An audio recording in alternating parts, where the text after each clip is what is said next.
मन में बसा कर तेरी मूर्ति उतारूं मैं गिरधर तेरी आरती, उतारूं मैं गिरधर तेरी आरती। कृपा करो कष्ट हरो ज्ञान दो भगवन, भव में फंसी नाव मेरी तार दो भगवन। कृपा करो कष्ट हरो ज्ञान दो भगवन, भव में फंसी नाव मेरी तार दो भगवन। दर्द की दवा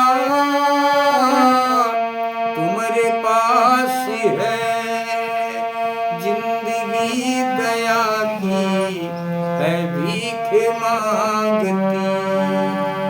मन में बसा कर तेरी मूर्ति उतारूं मैं गिरधर तेरी आरती, उतारूं मैं गिरधर तेरी आरती। एक बार प्रेम से बोलिए श्री वासुदेव भगवान की जय। माँ, विश्व का कल्याण हो माँ, आप सब लोगों के ऊपर माँ शेरा वाली की कृपा बनी रही, ज्योति माँ की कृपा बनी रही आप सब लोगों के ऊपर। इन्हीं मंगल कामना के साथ यूट्यूब चैनल के ऊपर माँ शेरा वाली की कृपा बनी रही, इन्हीं मंगल कामना के साथ श्रीमद् भागवत महापुराण प्रथम स्कंद के 17वें अध्याय में 27वें श्लोक पर कथा विराम हुई थी कि महाराजा परीक्षित धरती माता और धर्म को समझाते हुए सांत्वना देते हैं। आपकी कथा यहीं पर विराम हुई थी। पुनः आपकी कथा यहीं से स्वर सहित गाते हुए आगे भक्ति कर रहे हैं। प्रभु कथा स्वीकार करें, गलती को क्षमा करें, विश्व का कल्याण हो प्रभु। आप सब लोगों के ऊपर भगवान जी की कृपा बनी रहे, इन्हीं मंगल कामना के साथ। राजा परीक्षित ने इस प्रकार धर्म और पृथ्वी को सांत्वना दी। इति धर्मं मही चैव सांत्वयित्वा महारथ निशातमादे खड्गं कलये धर्म हेतवे तं जिघासुरभिप्रेत्य विहाय नृपलाञ्छनम् तत्पादमूलं शिरसा समगात भयविह्वल। महारथी परीक्षित ने इस प्रकार धर्म और पृथ्वी को सांत्वना दी। फिर उन्होंने अधर्म के कारण रूप कलयुग को मारने के लिए तीक्ष्ण तलवार हाथ में उठाई। राजा परीक्षित ने कलयुग को मारने के लिए तलवार उठा लेते हैं। कलयुग ताड़ गया कि ये तो अब मुझे मार ही डालना चाहते हैं। अतः झटपट उसने अपने राज चिन्ह को उतार फेंका, उतार डाले और भय विह्वल होकर उनके चरणों में अपना सिर ले जाकर रख दिया, अपना सर झुका दिया, रख दिया राजा परीक्षित के चरणों में। अब दयालु भी हैं राजा परीक्षित, शरणागत को इनके कुल में किसी ने मारा नहीं, तो अपने कुल का मान सम्मान रखते हुए राजा परीक्षित ने बड़े यशस्वी दीन वत्सल और शरणागत रक्षक थे राजा परीक्षित। उन्होंने जब कलयुग को अपने पैरों पर पड़े देखा,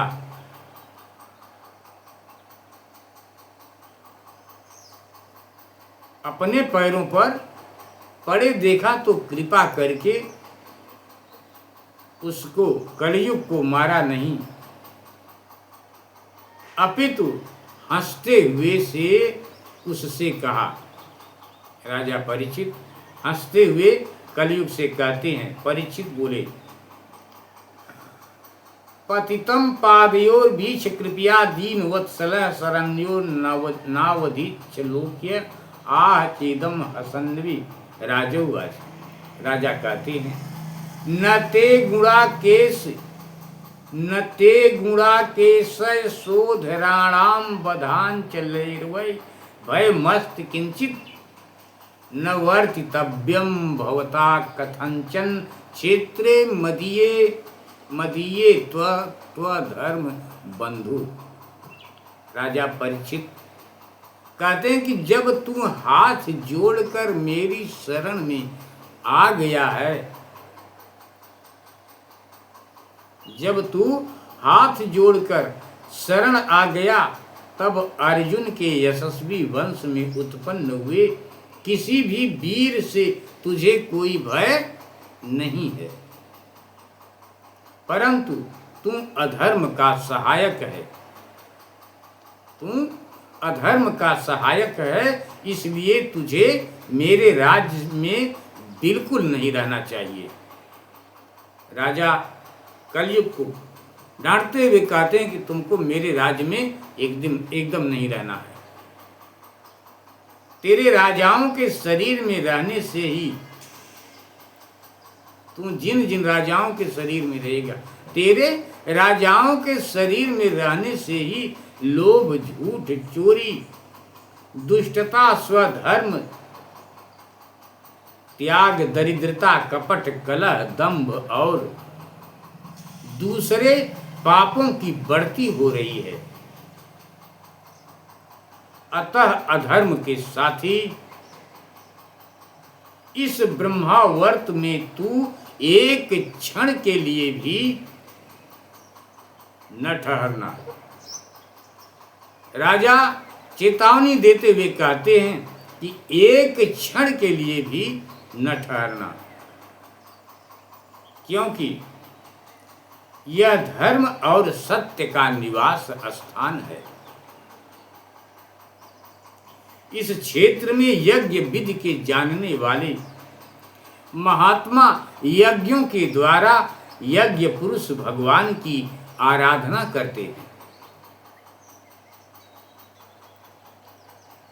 राजा कहते हैं कि त्वाम वर्तमानम नर देव देहे स्वनु प्रवृत्तो अयम धर्म पूगः लोभो अनृतम चौर्य मनार्य मनो ज्येष्ठा च माया कलह च दंभ न वर्तितव्यम तद धर्म बंधो धर्मेण सत्येन च वर्तितव्ये ब्रह्मा वर्ते यत्र यजन्ति यज्ञैर्यज्ञेश्वरम यज्ञ वितान विज्ञा। मेरे राज्य में तुमको एक क्षण भी नहीं रहना है। यस्मिन् हरिर्भर्गो वा निज्यमान इज्यार मूर्तीय जताम संतनोति कामान मोघान स्थिर जंगमाना मंतरबर हिरवायुर वैश्य आत्मा। इस देश में भगवान श्री हरि यज्ञों के रूप में निवास करते हैं, इसलिए यज्ञों के द्वारा उनकी पूजा होती है और वे यज्ञ करने वालों का कल्याण करते हैं। भगवान वे सर्वात्मा भगवान वायु की भांति समस्त चराचर जीवों के भीतर और बाहर एक रस स्थित रहते हुए उनकी कामनाओं को पूर्ण करते हैं भगवान। बाबा सूत जी कहते हैं कि परीक्षित की यह आज्ञा सुनकर कलयुग सिहर उठा। यमराज के समान मारने के लिए उद्धत हाथ में तलवार लिए हुए परीक्षित से वह बोला। कलयुग राजा परीक्षित की बात को सुनकर सिहर उठा और पुनः राजा से बोला। कलयुग सूतवाच बाबा सूत जी कहते हैं कि परीक्षित वमादिष्ट स कलिर्जात बेपथु तमुद्धता सीमा एदम दंडपाणि विमोदतम। कलि ने कहा कि सार्वभौम राजा परीक्षित से कलयुग कहता है कि सार्वभौम आपकी आज्ञा से जहाँ कहीं भी मैं रहने का विचार करता हूँ वहीं देखता हूँ कि आप हाथ में धनुष पर बाण चढ़ाए खड़े हैं। जहाँ भी रहने का विचार करता हूँ वहीं पर मैं आपको हाथ में धनुष और बाण लिए देखता हूँ। धार्मिक शिरोमणि कलयुग कहता है कलिर्वाच यत्र क्वचन वक्ष्यामि सार्वभौम तवाज्ञा लक्ष्यते तत्र तत्रापि त्वमात्तेषु सरासनम तन्मे धर्मवृता श्रेष्ठ स्थानम निर्दयष्टुर्महसि यत्रैव नियते वत्स्य आतिष्ठन्ते अनुशासनम। धार्मिक शिरोमणि आप मुझे वह स्थान बतलाइए। कलयुग राजा परीक्षित से स्थान पूछ रहा है कि मुझे वह जगह बतलाइए जहाँ पर मैं जाकर निर्भय होकर रह सकूं, जहाँ मैं आपकी आज्ञा का पालन करता हुआ स्थिर होकर रह सकूं। बाबा सूत जी कहते हैं कि कलयुग की प्रार्थना स्वीकार कर। सूतवाच अभ्यर्थिस्तदा तस्मै स्नानानि कलये ददौ धूतं पानं स्त्रियः सूनायत्रा धर्म चतुर्विध।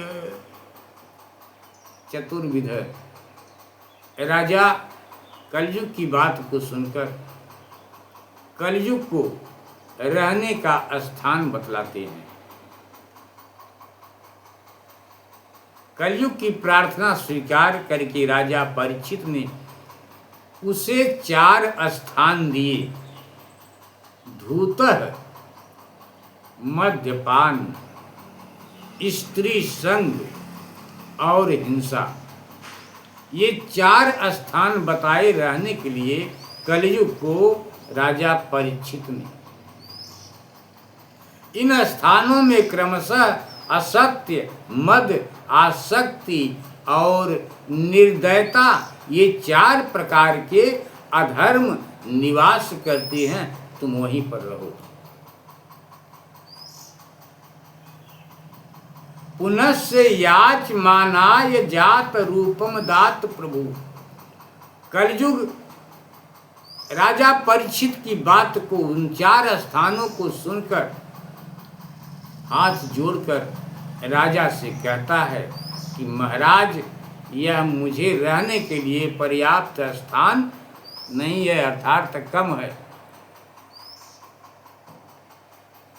तो राजा 5वां स्थान कलयुग को बताते हैं।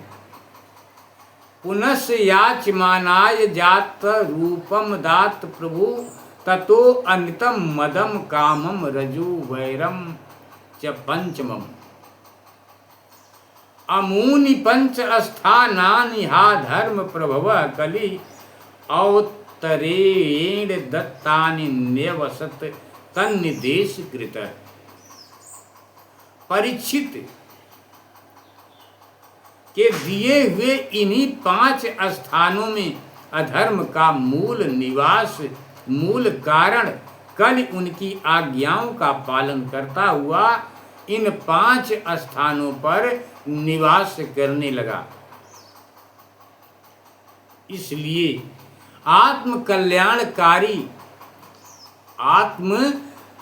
आत्म कल्याणकामी पुरुष को इन 5 स्थानों का सेवन कभी नहीं करना चाहिए। इस कथा से हमें यही सीख मिलती है कि जो राजा परीक्षित ने कलयुग को 5 स्थान बताए, उन 5 स्थानों से हमें बचकर रहना चाहिए। इसलिए आत्म कल्याणकामी पुरुष को इन 5 स्थानों का सेवन कभी नहीं करना चाहिए। अथैतानि न सेवेन बुभुषु पुरुष क्वचित विशेषतो धर्मशीलो राजा लोकपतिर्गुरुः।